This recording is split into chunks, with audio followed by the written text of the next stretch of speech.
سیاستدانوں سے درست کر رہے ہیں، مولانا فضل الرحمان سے معافی مانگ چکے ہیں، اب وہ تیار ہو گئے ہیں نواز شریف صاحب سے معافی مانگنے کو بھی۔ اس کے بعد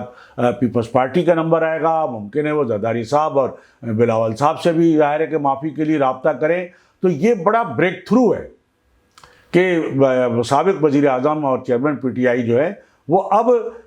ایک سیاسی رہنما یعنی بن گئے ہیں اور سیاستدانوں سے رابطے کر رہے ہیں۔ پہلے تو وہ اپنے علاوہ کسی کو سیاسی رہنما سمجھتے ہی نہیں تھے، لیڈر سمجھتے ہی نہیں تھے، ماننے کو تیار ہی نہیں تھے، لیکن وہ کہتے ہیں کہ وقت سب کچھ سکھا دیتا ہے، اور خاص طور پہ جیل کی صحبتیں، جیل کی کال کوٹری، بلکہ جیل میں آپ کو بھلے تمام تر سہولتیں حاصل ہیں، اس کے باوجود بھی جیل تو جیل ہوتی ہے۔ تو گو کہ سابق وزیر اعظم چیئرمین پی ٹی آئی کو وہاں مٹن قورمہ بھی مل رہا ہے، تمام سہولتیں بھی مل رہی ہیں، کوئی ان کے ساتھ ایسا کوئی ظلم، کوئی زیادتی نہیں ہو رہی ہے، ان کی ملاقاتیں بھی ہو رہی ہیں، ان کی اہلیہ سے بھی ملاقات ہو رہی ہے، ان کی بچوں سے ٹیلی فون پہ ہی بات کرائی جا رہی ہے، لیکن اس کے باوجود بھی جیل تو جیل ہے، وہ جیل کی کال کوٹری، اور بلکہ ان کی کہا جاتا ہے جیل کی جو تنگ جگہ تھی ان کے وکلا کے مطالبے پر اس کی دیواریں توڑ کے اس جگہ کو بھی کشادہ کر دیا گیا ہے تاکہ ان کو گھبراہٹ جو ہے وہ نہ ہو سکے تنگ جگہ کی وجہ سے۔ تو اور کیا ہو سکتا ہے سہولتیں انہیں، جبکہ دوسری جانب اگر آپ موازنہ کریں تو جب نواز شریف صاحب جیل میں تھے تو وہ سی سی ٹی وی فوٹیج کے ذریعے جو ہے وہ دیکھا کرتے تھے کہ جب نواز شریف کو غلطی سے کسی سرکاری اہلکار نے کوئی سہولت تو فراہم نہیں کر دی، پھر جب وہ امریکہ کے دورے پر تھے تو وہاں انہوں نے اعلان کیا تھا میں ابھی پاکستان جاتے ہی نواز شریف صاحب کے جیل میں جو اے سی لگا ہوا ان کے کمرے میں وہ میں نکال لوں گا۔ یعنی یہ وزیر اعظم کا کام ہے، اور یہ باتیں بیرون ملک کے دورے سے وہ کر رہے تھے، لیکن آج ان کو تھوڑے ہی دنوں میں لگتا ہے کہ عقل آ گئی ہے، اور وہ سیاستدانوں سے بات چیت پہ تیار ہو گئے، ان سے معافیاں تلافیاں بھی کر رہے ہیں، اور یہ سلسلہ ظاہر ہے کہ آگے تک جائے گا، اور اب دیکھنا یہ ہے کہ انہیں معافی مل سکے گی نہیں مل سکے گی۔ نواز شریف سے ان کے وقت کی کم ملاقات ہوتی ہے، پیپلز پارٹی کے وقت سے کم ملاقات ہوتی ہے، پھر اسٹیبلشمنٹ سے جو وہ چاہ رہے ہیں کہ انہیں معافی مل جائے وہ ملے گی نہیں ملے گی۔ فی الحال تو جو ان کے کیسز ہے وہ اس میں بڑا سخت ٹرائل جو ہے وہ نظر آ رہا ہے، سخت سزاؤں کی جو ہے وہ آوازیں آ رہی ہیں، اور ان کا جو سائفر کا کیس ہے، پھر جو توشہ خانہ کا کیس ہے، پھر ان کی وہ جو ایک ناجائز بیٹی والا کیس ہے، وہ تو بڑا اہم کیس ہے، مطلب کس میں سے وہ بچیں گے۔ پھر انہوں نے جو عدت پوری ہونے سے پہلے نکاح پہ نکاح کر لیا، عدت پوری، بہت سارے معاملات ہیں، تو یہ ساری چیزیں ہیں۔ تو بہرحال کوشش یہ کی جا رہی ہے کہ سیاسی مفاہمت بہت اچھی بات ہے، سیاسی مفاہمت بہت ضروری ہے سیاستدانوں کے درمیان، اور سیاستدانوں کو سب کو، چاہے ان کے لاکھ اختلافات ہوں، لاکھ نظریاتی جو ہے وہ مخالف ہوں ایک دوسرے کے، لیکن انہیں کسی ایک نقطے پر ضرور بیٹھنا چاہیے، بات کرنی چاہیے۔ سیاست اپنی اپنی کرے، سیاسی منشور اپنا اپنا ہے، انتخابات اپنے اپنے ہیں، لیکن جب معاملہ مشترکہ مفادات کا ہو تو ایک پلیٹ فارم پہ بیٹھنا بھی چاہیے، اور ایک نکاتی ایجنڈے پر بات چیت بھی کرنی چاہیے، اور اس کے نتیجے میں آئندہ کا لاہے عمل بھی بنانا چاہیے۔ بہرحال نواز شریف صاحب سے ملاقات کب ہوتی ہے یہ دیکھنا، پیپلز پارٹی کے وقت سے ملاقات کب ہوتی ہے یہ دیکھنا ہے، اور جو سابق وزیر اعظم ہیں، چیئرمین پی ٹی آئی ہیں، انہیں معافی مل سکے گی نہیں مل سکے گی، اور کیا جو الیکشن ہونے جا رہے ہیں جس کے لیے کہ کہا جا رہا ہے کہ جی 28 جنوری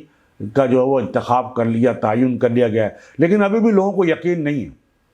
کہ 28 جنوری کو الیکشن ہونے جا رہے ہیں۔ بہرحال جو نظر آ رہا ہے وہ تو یہی نظر آ رہا ہے، اب دیوار کے پیچھے کیا لکھا ہے وہ ظاہر ہے جو لوگ پڑھ سکتے ہیں وہ زیادہ بہتر انداز میں پڑھ سکتے ہیں۔ تو اب دیکھنا یہ ہے کہ جو وہ کہا جا رہا تھا کہ جو بیلٹ پیپر ہے اس پہ بلے کا نشان ہوگا نہیں ہوگا،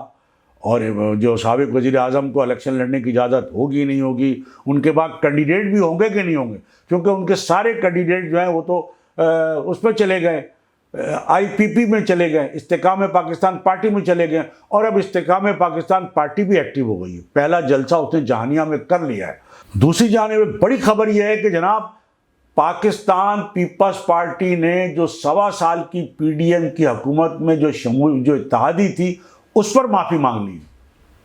بہت اچھی بات ہے، معافیاں مانگنے کا سلسلہ شروع ہو گیا ہے، تو یہ بہت اچھا ہے، اور کوئی بات نہیں ہے، اگر کوئی عمل آپ نے غلط کیا ہے تو اس پہ معافی مانگنا جو ہے وہ کوئی یعنی بری بات نہیں ہے. معافی مانگنا بھی بڑے پن کی بات ہوتی ہے. کسی بھی معاملے میں آدمی اگر معذرت کرے، معافی مانگے، اپنی غلطی تسلیم کرے. تو کہتے ہیں کہ وہ نیر بخاری صاحب کا ایک انٹرویو تھا، اس میں کہا انہوں نے، پی ایس پارٹی کے بڑے مرکزی رہنما ہیں، مرکزی سیکرٹری جنرل ہیں، کہ جناب پیپلز پارٹی کو بڑا افسوس ہے کہ وہ پی ڈی ایم کے ساتھ 1 سال حکومت میں رہی اور وہ عوام سے معافی مانگتی. بہت اچھی بات ہے، لیکن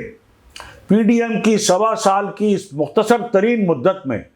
جو وزیر خارجہ تھے بلاول بھٹو صاحب، انہوں نے اس مختصر ترین مدت میں جتنے زیادہ دورے کیے ہیں بیرونی ممالک کے، بلکہ وہ اپنے ملک میں دورے پہ آتے تھے، ایسا لگتا تھا. وہ اپنے پورے جو 1.25 سال کا سے زائد کا جو عرصہ تھا پی ڈی ایم کی حکومت کا، تو جو وزیر خارجہ تھے وہ خارجہ ہی رہے. وہ پاکستان کے داخلی امور میں یا پاکستان میں بہت ہی کم رہے. تو جو کروڑوں اور اربوں روپیہ جو خرچ ہوا ہے ان کے ان اتنے دوروں پر، جو انہوں نے مختصر مدت میں ریکارڈ توڑ دورے کیے، تو پیپلز پارٹی معافی مانگنے کے ساتھ ساتھ کیا وہ جو پیسہ جو کروڑوں اربوں روپے خرچ ہوا ہے بلاول بھٹو صاحب کے دورے پہ، تو وہ کیا وہ قومی خزانے میں پیپلز پارٹی جمع کرائے گی؟ کیونکہ یہ تو بالکل حق بنتا ہے. اگر آپ معافی مانگ رہے ہیں تو معافی کے ساتھ ساتھ اس غلطی کا ازالہ تو اسی طرح ہو سکتا ہے کہ آپ کم از کم جو وہ کروڑوں اربوں روپیہ خرچ ہوا ہے بیرونی ممالک کے دورے میں بطور وزیر خارجہ، تو وہ قومی خزانے میں جمع کرائے. ملک ویسے ہی مالی طور پہ شدید بحران کا شکار ہے، قرضوں کے بوجھ تلے دبے ہوئے. اگر یہ سیاستداں اپنی جائیدادوں میں سے، اپنے کرپشن کے مال میں سے اگر کچھ ملک کے قومی خزانے میں جمع کرانا شروع کر دیں، تو ممکن ہے کہ وہ جو قرضہ ہے اس کو اتارنے کے کچھ جو ہے وہ امید پیدا ہو جائے، ذرائع پیدا ہو جائیں. تو ایک تو یہ پیپلز پارٹی کے حوالے سے بات. دوسری جانب ہم نے آپ کو پہلے بھی بتایا تھا ناظرین کہ عمران خان جو پی ٹی آئی کے چیئرمین، ان کے ترجمان کے طور پہ اب ان کی جو ہمشیرہ ہے علیمہ خان وہی رہ گئی ہیں. تو انہوں نے بھی جو ابھی ایک اور جو ملاقات کی اس کے بعد جو آ کے بیان دیا، تو باقاعدہ صدر مملکت عارف الوی کے حوالے سے انہوں نے بڑی تنقید کی ان کے اوپر. کہا کہ عمران خان صاحب جو ہیں وہ ان سے بالکل خوش نہیں ہیں، اور صدر مملکت نے بڑی بزدلی کا مظاہرہ کیا. یہ ان کا کہنا تھا کہ ان کو صدر مملکت عارف الوی صاحب کو جہاں بہادری دکھانی چاہیے تھی وہاں انہوں نے بہادری نہیں دکھائی اور بزدلی دکھائی. یہ جو میسج تھا وہ عمران خان صاحب کا تھا، جو ان کی ہمشیرہ علیمہ خان صاحبہ نے باہر آ کے میڈیا کے حوالے سے دیا. تو عارف الوی صاحب ظاہر کے اپنے چیئرمین کی نظر میں بہت کوششیں کر رہے ہیں کہ کسی طرح سرخرو ہو جائیں، اور چونکہ ان کے عہدے کی مدت تو ویسے ہی ختم ہو چکی ہے، اور وہ پتہ نہیں کسی وقت بھی ظاہر ہے کہ وہ عہدہ چھوڑ سکتے ہیں. حالانکہ انہیں اب تک تو چھوڑ دینا چاہیے، رہنا نہیں چاہیے، لیکن بہرحال وہ عہدے پہ ڈٹے ہوئے ہیں وہ، اور لوگ انہیں اس لیے قبول کیے ہوئے کہ وہ ان کی باتیں بہت ساری مان رہے ہیں. بہت سارے، جیسے وہ خود کہا کہ جی بزدلی کا مظاہرہ انہوں نے کیا، جہاں بہادری دکھانی چاہیے نہیں دکھائی. تو یہی وجہ ہے کہ جہاں ان کو بہادری دکھانی چاہیے تھی وہاں انہوں نے بہادری نہیں دکھائی، بزدلی دکھائی. تو اسی وجہ سے وہ عہدے پر اب تک موجود ہیں. لیکن آخر کب تک؟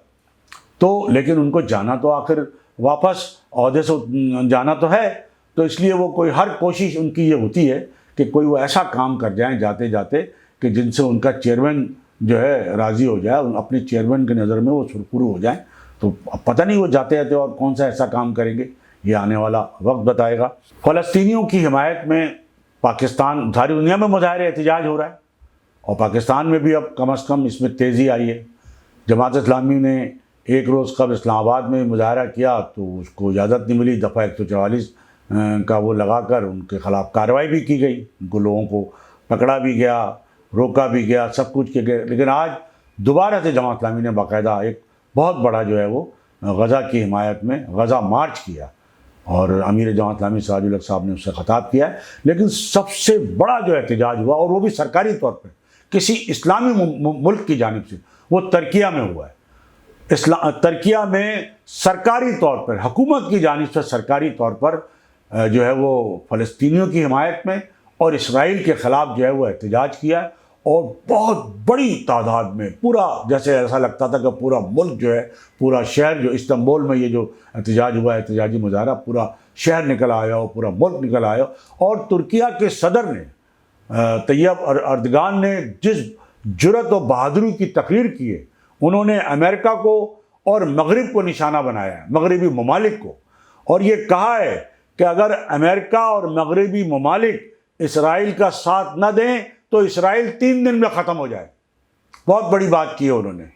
اس جرأت کا، بہادری کا مظاہرہ اب تک کسی اسلامی ملک نے نہیں کیا، بلکہ پاکستان میں تو جب کل جماعت اسلامی نے مظاہرہ کیا تھا ایک روز قبل تو باقاعدہ روکا گیا اور کہا گیا دفعہ 144 ہے۔ یعنی پوری دنیا میں مظاہرے ہو رہے ہیں، امریکہ میں ہو رہے ہیں، لندن میں ہو رہے ہیں، سب جگہ ہو رہے ہیں، کینیڈا میں ہو رہے ہیں، لیکن پاکستان میں مظاہرہ ہوا تو اس کو روک دیا گیا دفعہ 144 کا بہانہ بنا کے۔ تو یہ ایک عجیب رویہ ہے جو اس وقت کی نگراں حکومت ہے، وہ صرف یہ ہے کہ اچھا پھر جو نگراں وزیر اعظم ہیں انہوں نے باقاعدہ ترکیہ کے 100 سال مکمل ہونے پر جو ہے وہ ترکیہ کے صدر کو مبارکباد دی ہے۔ بھائی وہ تو 100 سال مکمل ہونے پہ نہ کوئی جشن منا رہے ہیں، نہ کوئی مبارکباد وصول کر رہے ہیں، بلکہ وہ فلسطینیوں کی اور غزہ پر جو ظلم ہو رہا ہے اسرائیل کا، اس کے خلاف احتجاج کر رہے ہیں، سڑکوں پہ نکلے ہوئے، اور ترکیہ کے صدر جو ہے امریکہ اور مغربی ممالک کو للکار رہے ہیں۔ وہ تو اپنے 100 سال کا جشن پہ کوئی مبارکباد وصول کرنا تو دور کی بات، وہ اس پہ بات ہی نہیں کر رہے، لیکن ہمارے جو پرائم منسٹر ہیں وہ ان کو مبارکباد دے رہے ہیں، ایسے موقع مبارکباد دے رہے ہیں کہ جب فلسطینیوں پہ ظلم ہو رہا ہے اور خود ترکیہ جو ہے اس پہ سراپا احتجاج بنا ہوا ہے۔ تو یہ ایک بات۔ اور ناظرین اب ہم آ جاتے ہیں MQM پاکستان کے جلسے پر۔ گو کہ جلسہ ابھی جاری ہے۔ محترمہ نسیم جلیل صاحبہ جو سینئر ڈپٹی کنوینر ہیں انہوں نے خطاب کیا، کہا کہ کل بھی لیاقت آباد MQM کے ساتھ تھا اور آج بھی لیاقت آباد نظر آ رہا ہے مجھے، آج بھی MQM کے ساتھ ہے۔ اب یہ تو میرا خیال ہے کہ وقت بتائے گا اور جو بیلٹ پیپر بتائے گا، جب الیکشن ہوں گے تب بتایا جائے گا، لیکن MQM پاکستان کا یہ موقف ہے کہ یہ جلسے جو ہیں وہ ٹاؤنوں کی بنیاد پہ ہو رہے ہیں۔ یعنی یہ جلسہ جو ہو رہا ہے یہ لیاقت آباد ٹاؤن کا ہے، جو ملیر میں ہوتا ملیر ٹاؤن کا تھا، اور جو اس سے پہلے جلسہ وہ بھی ٹاؤن کا۔ لیکن ایسا ممکن نہیں ہے، ایسا بالکل بھی ممکن نہیں ہے۔ ہم نے بھی پوری زندگی ظاہر ہے کہ رپورٹنگ کی ہے سیاسی جلسوں کی اور سیاسی سرگرمیوں کی، تو یہ کہہ دینا تو سیاسی جماعت کا حق ہے، بالکل کہیں، لیکن ایسا ممکن نہیں ہے کہ جب کوئی آپ جلسہ کریں تو وہ صرف اسی علاقے کا جلسہ ہو، اسی ٹاؤن کا جلسہ ہو۔ یقیناً جلسے کے لیے بڑی محنت کی جاتی ہے، لوگوں کو جمع کرنے کے لیے، لوگوں کو ظاہر ہے کہ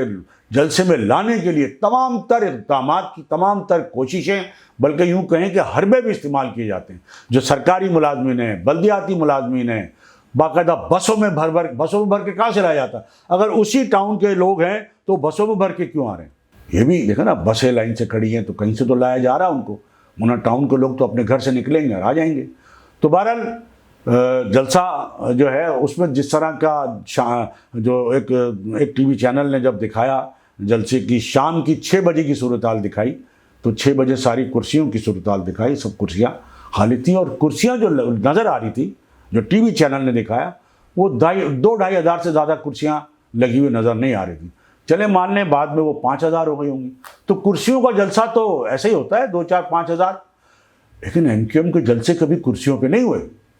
MQM کے جلسے تو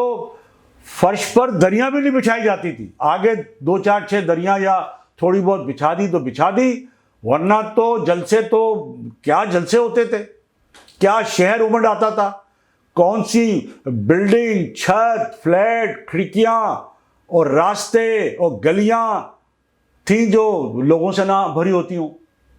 تو یہ کرسیوں کا جلسہ تو MQM کی روایت ہی نہیں، پہلی بات تو ہے، لیکن بہرحال اب MQM نے اپنی روایت یہ بنا لی ہے کہ وہ کرسیوں کا جلسہ کرے، تو اب